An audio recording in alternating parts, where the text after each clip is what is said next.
Hey everyone, Dan here. I have a great opportunity today from the Maryland Transit Administration to ride the Purple Line early. We're here where the Purple Line connects with MARC services. You can see the train here behind me. I'm actually at the light rail platform right now. So let's ride the Purple Line. So basic light rail platform here. Great transfer directly from MARC. It is genuinely great stuff here. Got our little fare machines and everything. Keep in mind, the Purple Line is not ran by WMATA. So they use totally different fare machines. Actually, come to think of it, I'm pretty sure the Purple Line is free. I'm at the light rail platform, just waiting for the vehicle to get here.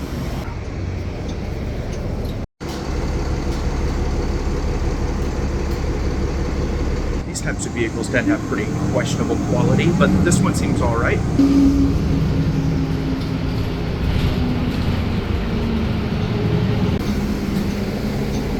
Thank you. So was this not the vehicle, route, or city you were expecting? Well, congratulations. It's April 1st. I've April Fooled you into watching a video about the Baltimore Charm City Circulator, specifically the Purple Line of that system. I didn't lie. I did ride Maryland's Purple Line early. It was at 9 o'clock a.m., which was the earliest time that specific bus took off. But now that I've got you, you're not allowed to leave. We gotta actually talk about the Circulator system, because it's actually pretty neat. The Charm City Circulator is one of Baltimore's two bus systems.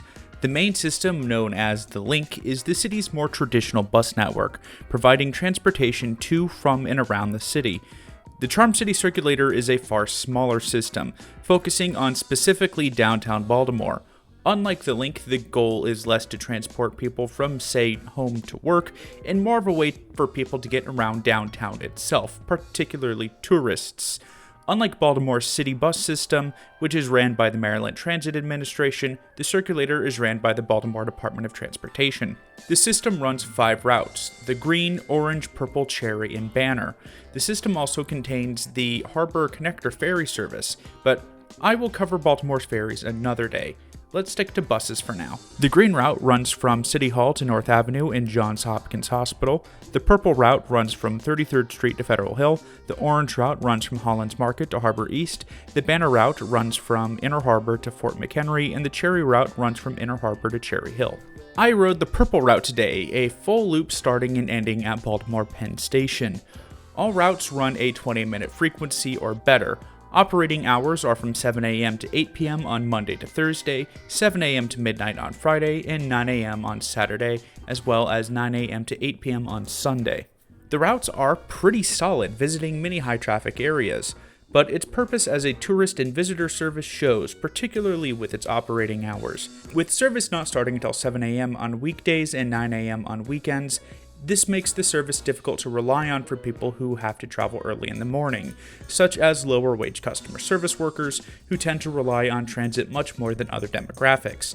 The Circulator really should start service at 7 a.m. on weekends, or ideally 6 a.m. every day if they want it to be more useful. Hours aside, I actually think the Circulator is a good service. Good frequency, good routes, no fares. Unfortunately, Baltimore doesn't really seem to do bus lanes too often, so it's not very fast. Right now, the Circulator runs 2 models of bus, the OBI Orion 7 and the Nova Bus LFS. These buses are fine, nothing special. Taking a look at its former and current fleet, it looks like the system is just using whatever secondhand buses it can get its hands on. Overall, the Charm City Circulator is a basic but solid service. I actually quite like it, as it's a very useful tool to get around the densest and most visited parts of Baltimore. It's also further evidence that while Baltimore struggles with rail-based transit, they seem to take certain aspects of their bus system seriously. Downtown Baltimore has been seeing major revitalization projects over the past few years, and if the city can manage to bring its downtown area back to its historical glory, this system will only become more useful. If only DC had a similar system. Oh, wait.